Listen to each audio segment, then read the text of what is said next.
কেন, জাহিদুল ইসলাম পারভেজ তিনি একজন শিক্ষার্থী এবং এই যে গণঅভ্যুত্থানটি হয়েছে জুলাই আগস্ট মাসে, সেই জুলাই আগস্ট মাসে এই গণঅভ্যুত্থানের একজন অ্যাক্টিভ কর্মী। আজকে এসে অভ্যুত্থানের এত মাস পরে, 8 মাস পরে তাকে নিজের বিশ্ববিদ্যালয়ের সামনে একটি কিশোর গ্যাংয়ের হাতে ছুরিকাঘাতে তাকে নিহত হতে হলো, তাকে মৃত্যুবরণ করতে হলো। এটা আমাদের জন্য অত্যন্ত লজ্জাজনক। এবং আমরা বৈষম্যবিরোধী ছাত্র আন্দোলনের পক্ষ থেকে বলতে চাই যে এই বাংলাদেশ কোনোভাবেই আমাদের জন্য কাম্য ছিল না।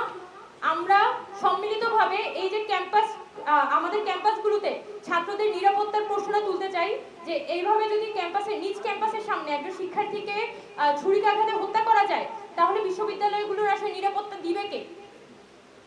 এখন আমরা বৈষম্যবিরোধী ছাত্র আন্দোলন থেকে এটাই বলতে চাই যে যারাই অপরাধী থাকুক, সুষ্ঠু তদন্ত সাপেক্ষে এখানে অপরাধীদের চিহ্নিত করে তাদেরকে যাতে বিচারের আওতায় আনা হয়।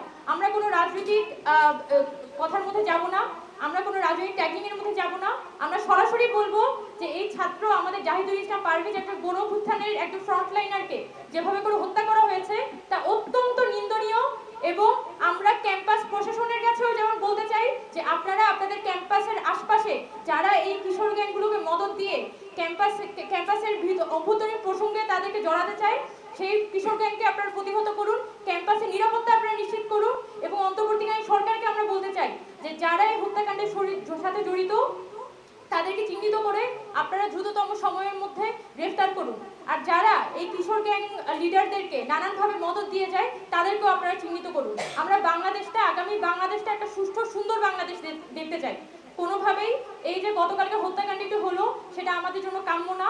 এবং আমরা বৈষম্যবিরোধী ছাত্র আন্দোলনের পক্ষ থেকে এই হত্যাকাণ্ডের তীব্র নিন্দা জানাচ্ছি। আর আমাদের প্রেস ব্রিফিংটা এখানেই শেষ হলো। যদি আপনাদের সংবাদকর্মীদের কোনো ধরনের প্রশ্ন থাকে আপনারা জিজ্ঞেস করতে পারেন। আমরা এখানে কাউকে আসলে নির্দোষ দাবি করছি না। এখানে আমরা যেটা বলতে যাচ্ছি যে শুধুমাত্র ভিডিও ফুটেজ সাপেক্ষে যেভাবে করে এখানে একটা মিডিয়া ট্রায়াল চালানো হচ্ছে, সেই ভিডিও ফুটেজের মাধ্যমেও কিন্তু পরিষ্কারভাবে কিছু বোঝা যাচ্ছে না। এবং তার পরিবার কিন্তু ভিডিও ফুটেজ থেকে চিহ্নিত করে 8 জনকে তারা এখানে এজাহারভুক্ত করেছেন। আমরা কিন্তু একবারও বলিনি যে তারা নির্দোষ বা এমন কিছু, কিন্তু বৈষম্যবিরোধী প্ল্যাটফর্মটিকে যেভাবে করে অনবরত এখানে ড্র্যাগ করা হচ্ছে যে প্ল্যাটফর্মটি এখানে ছাত্র মানে জাহিদুল ইসলাম পারভেজ তার হত্যাকাণ্ডের সাথে জড়িত, আমরা মনে করি যে এটা একদমই উদ্দেশ্য প্রণোদিত একটা ঘটনা। এবং এই ঘটনার দ্রুততম সময়ের মধ্যে তদন্ত সাপেক্ষে এখানে বিচার হওয়া উচিত। কারণ তদন্ত হলে তখন বোঝা যাবে যে কারা দোষী আর কারা দোষী না। এখন যদি ফেসবুকের মাধ্যমে মিডিয়া ট্রায়ালের মাধ্যমে বৈষম্যবিরোধী ছাত্র আন্দোলন প্ল্যাটফর্মটিকে যেভাবে করে এই হত্যাকাণ্ডের মদতদাতা বলা হচ্ছে, সেটা আসলে আমাদের জন্য খুবই দুঃখজনক। এবং আমরা প্ল্যাটফর্মের পক্ষ থেকে সেটার স্পেসিফিক্যালি প্রতিবাদ জানাই। আর আমরা বলতে চাই যে আমরা কারা জড়িত না, তার থেকে বড় কথা এটা তো আসলে তদন্ত সাপেক্ষ বিষয়। সেই জায়গা থেকে আপনারা যদি ফেসবুকের মাধ্যমে এখানে বিচার করতে থাকেন তাহলে তো আসলে আইন আদালতের কোনো দরকার ছিল না। এটাই। আর